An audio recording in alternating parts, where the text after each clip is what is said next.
my life summary, near death, and personal empowerment teams. Greetings.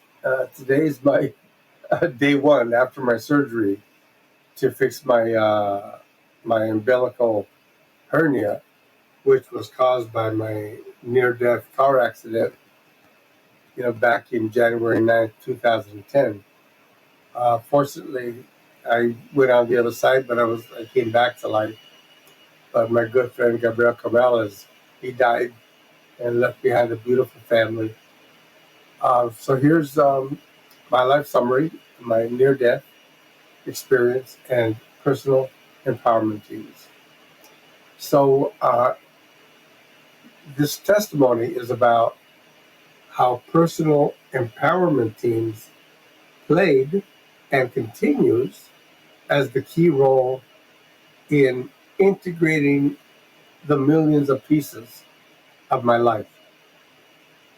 As you know from my principality videos, I was kind and good-hearted kid, born with many gifts and a strong drive, but I lacked mentoring due to no father and an absentee mother.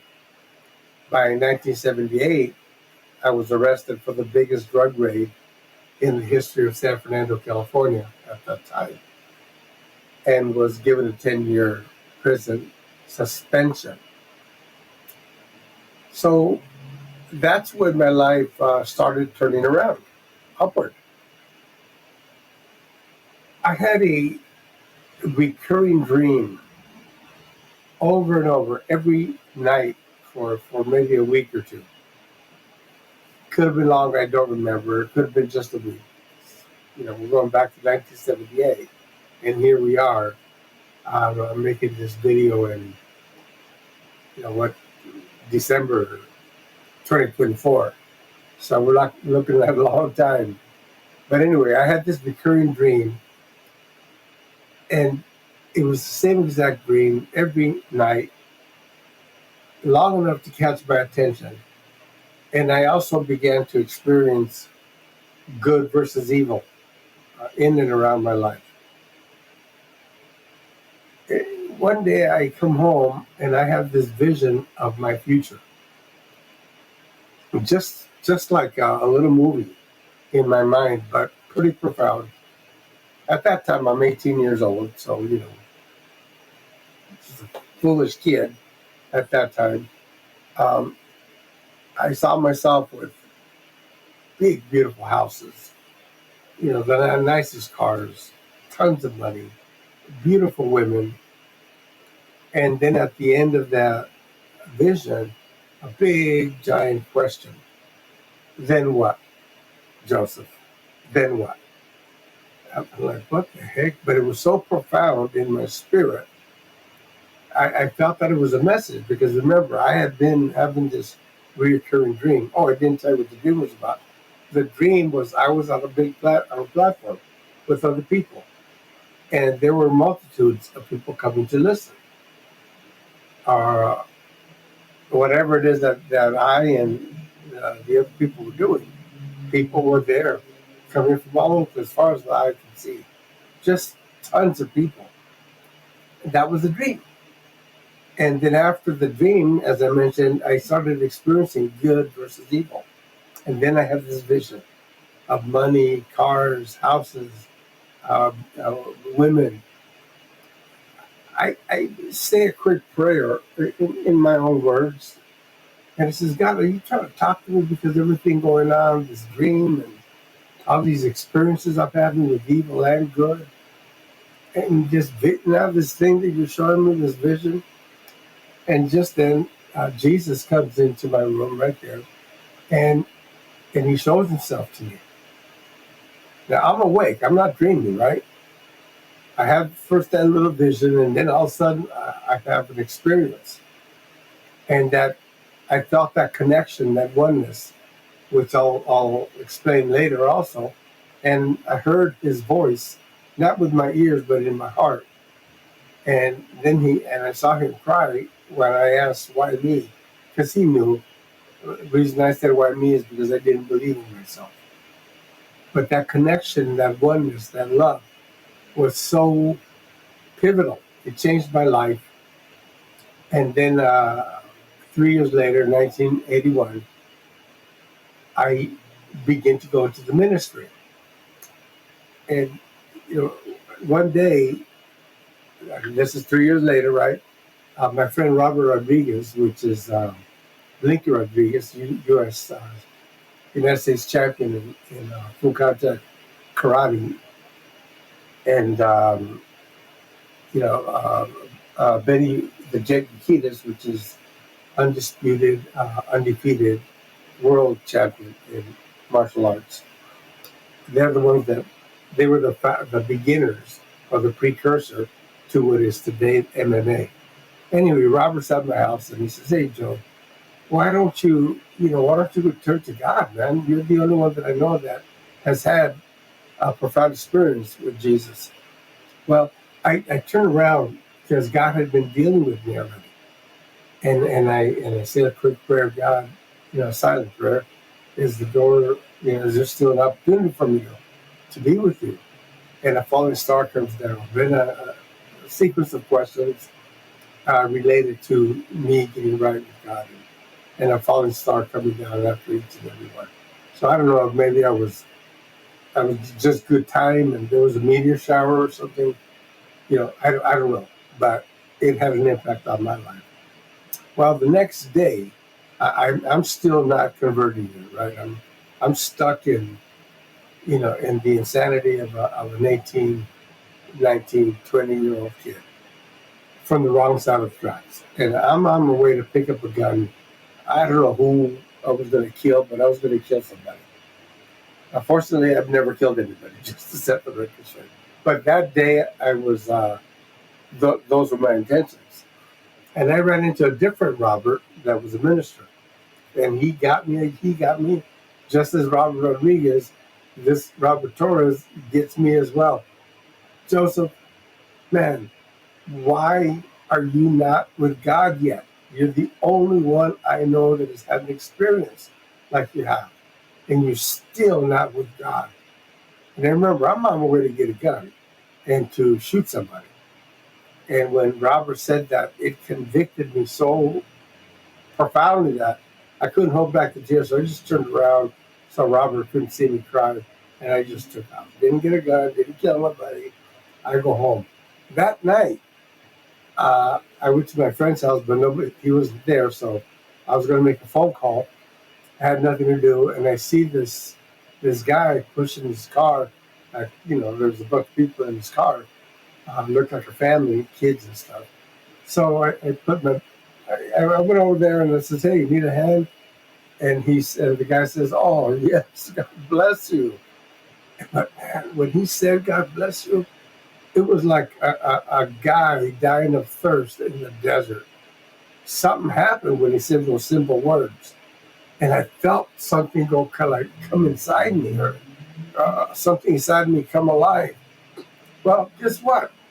Of all the people that needed a ride, that needed a push that day, it was the McCrarys, which those of you that know, the old school ministers, Catherine Coleman, Oral Roberts, Mario Murillo, all these big ministers in those days. We're talking 1981.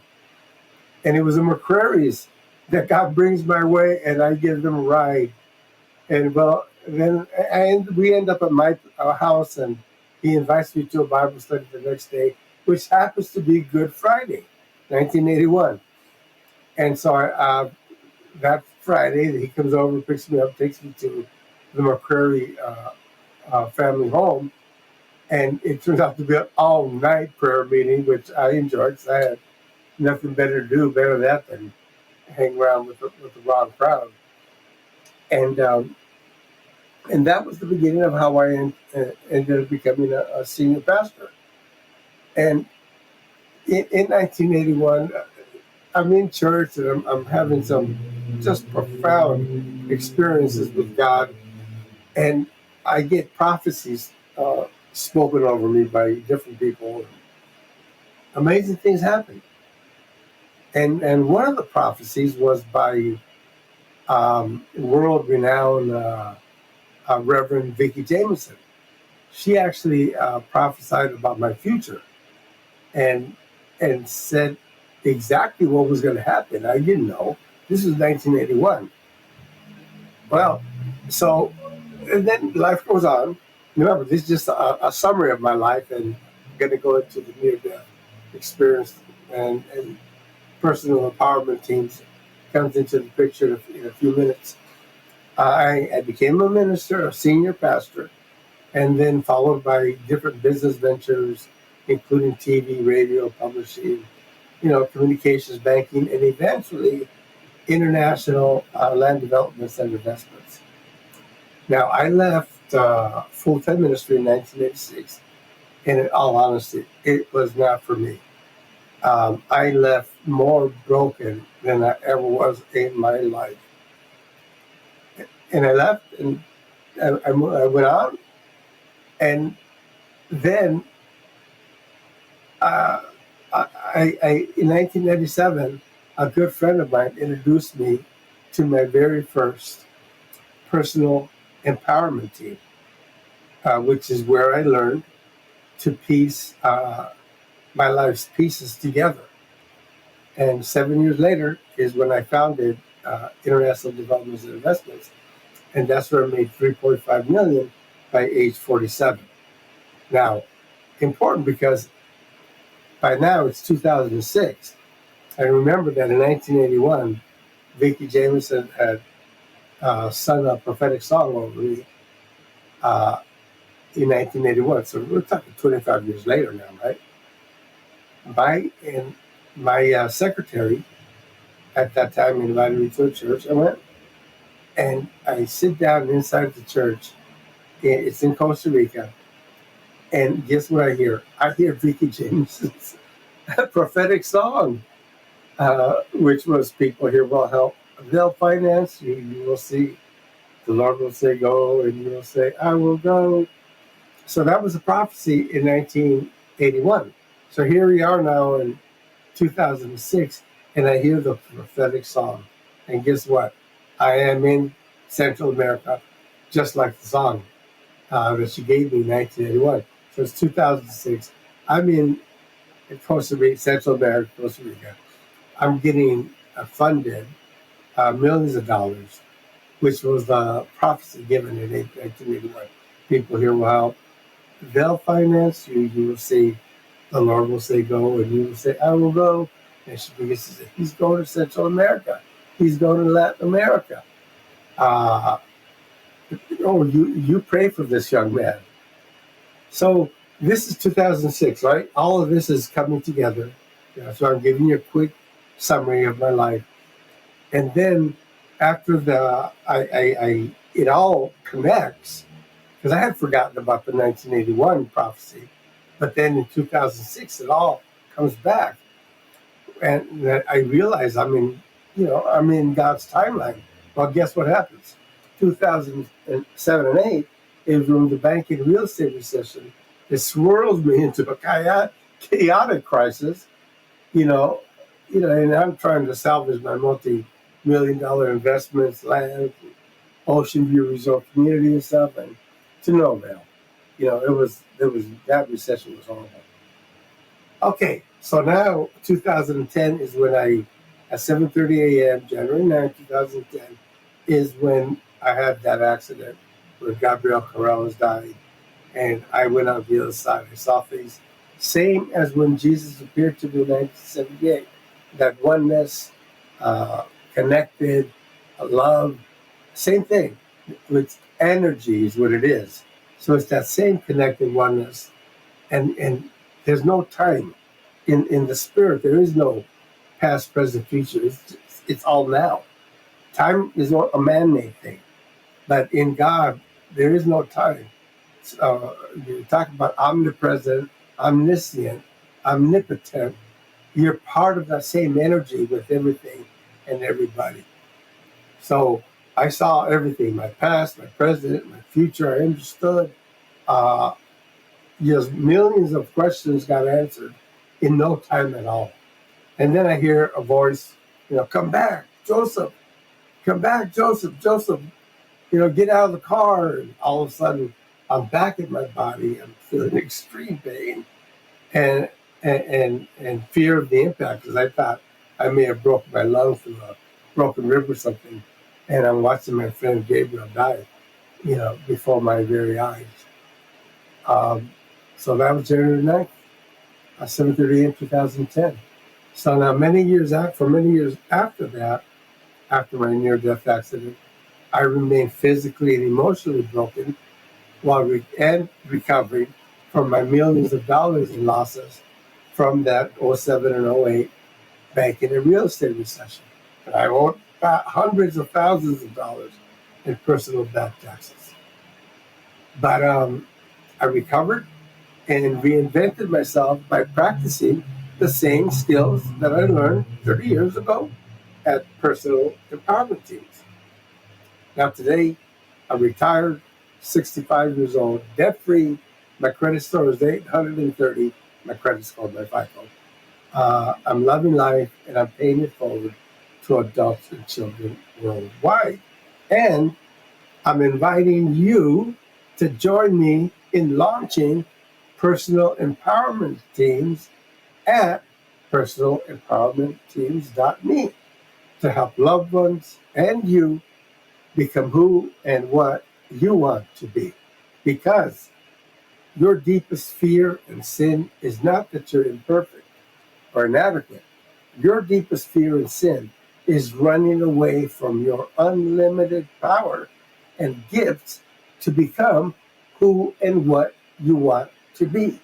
So join me at personalempowermentteams.me.